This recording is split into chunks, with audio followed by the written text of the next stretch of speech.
6 सिडिउलनि जि date जानानै थांनाय बेयाव आंबो एलपिआव एपइन्टमेन्टखौ मोननो हादों। जोबोद गोजोननाय मोनदों आङो दिनै मोननो हानानै। बेनिखायनो जोंनि बिटिसि सरकारनिसिम आङो साबायखर बावहरबाय।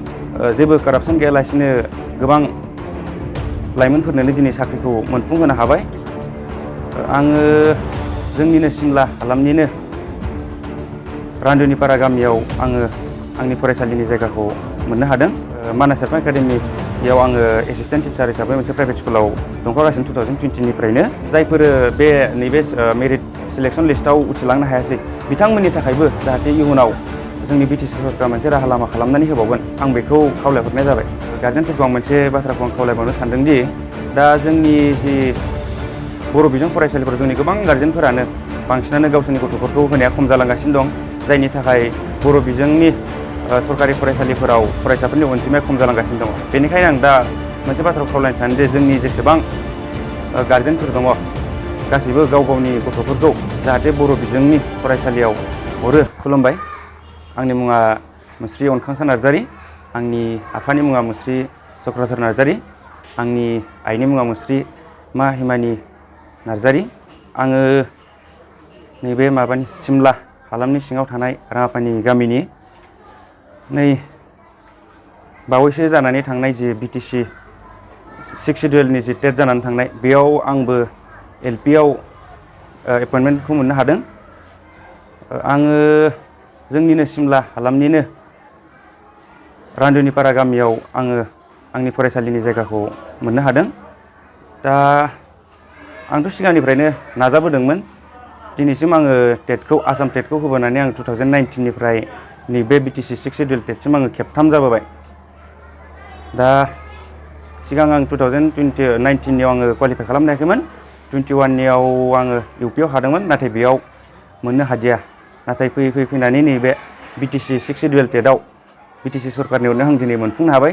जोबोद गोजोननाय मोनदों आङो दिनै मोननो हानानै। बेनिखायनो जोंनि बिटिसि सरकारनिसिम आङो साबायखर बावहरबाय आरो बेबायदिनो गोबां जोंनि जाखांफुनाय लाइमोनफोरनिसिमबो जोंनि बिटिसि सरकारा आरो गोबां बिदिनो खामानि दामानि लानानै फैबावगोन आरो जोंनि लाइमोनफोरखौ एंगेज खालामनानै दोननो हानायनि राहा लामा खालामनानै होगोन आं बेखौ आसा खालामो।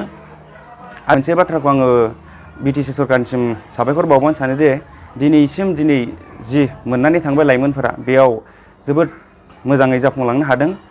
जेबो कारापसन गैयालासिनो गोबां लाइमोनफोरनो दिनै साख्रिखौ मोनफुंहोनो हाबाय जेबो फैसा लायालासिनो। बेनिखायनो आङो बिटिसि सरकारनिसिम जोबोद साबायखर बावहरनाय जाबाय। स्ट्रागोलाथ' आं बहुद खालामदों, मानो होनबा आंना सिमाङानो फोरोंगिरि जानायनि सिमां दंखायोमोन। बेनिखायनो आङो बे लामायावनो आगान सुरबोखादों। आङो ओरैनोथ' नै दा माबायावनो जोंनि सिमला हुजुवायावनो मानास एकाडेमियाव आङो एसिस्टेन्ट टिचार हिसाबै मोनसे प्राइभेट स्कुलाव दंखागासिनो 2020 निफ्रायनो। जाय मोनसे बिटिआर सरकारनिसिम खावलायबावनो सानदों।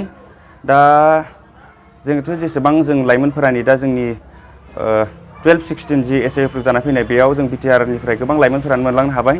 दा बेनि अनगायैबो जायफोर थालांनाय दं, जायफोर बे नैबे मेरिट सिलेक्सन लिस्टआव उथ्रिलांनो हायासै बिथांमोननि थाखायबो जाहाथे इयुनाव जोंनि बिटिसि सरकारा मोनसे राहा लामा खालामनानै होबावगोन आं बेखौ खावलायहरनाय जाबाय।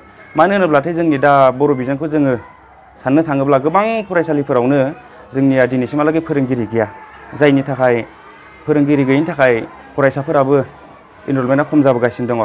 बेनिखायनो जेसेबां जोंनि बिटिआर ओनसोलाव जेसेबां फरायसालिफोर दं बेयाव जाहाथे जेराव फोरोंगिरि गैया बेयाव जाहाथे उननि समाव आबुं खालामलांगोन आरो जोंनि जि क्वालिटि इडुकेसन बुंगासिनो जों बेखौ जाहाथे मोजाङै मोजां जोंनि बर' बिजोंखौबो जों फोथांलांनो हागोन जों बेखौ आसा खालामबाय आरो बिटिआर सरकारनिसिम आं बेखौनो खावलायहरनाय जाबाय। जोंनिनो जि बिटिआर हालामनि गार्जेनफोरखौ आं मोनसे बाथ्राखौ आं खावलायबावनो सानदोंदि दा जोंनि जि बर' बिजों फरायसालिफोराव जोंनि गोबां गार्जेनफोरानो बांसिनानो गावसोरनि गथ'फोरखौ होनाया खम जालांगासिनो दं। जायनि थाखाय बर' बिजोंनि सरकारि फरायसालिफोराव फरायसाफोरनि अनजिमाया खम जालांगासिनो दङ। बेनिखायनो आं दा मोनसे बाथ्राखौ खावलायनो सानोदि जोंनि जेसेबां गार्जेनफोर दङ गासैबो गाव गावनि गथ'फोरखौ जाहाथे बर' बिजोंनि फरायसालियाव हरो आरो जोङो जोंनि बर' बिजोंखौ जौगालांहोनायाव बयबो गाव गावबागाव मोनसे मैखोमै बाहागो लागोन आं बेखौ खावलायहरनाय जाबाय।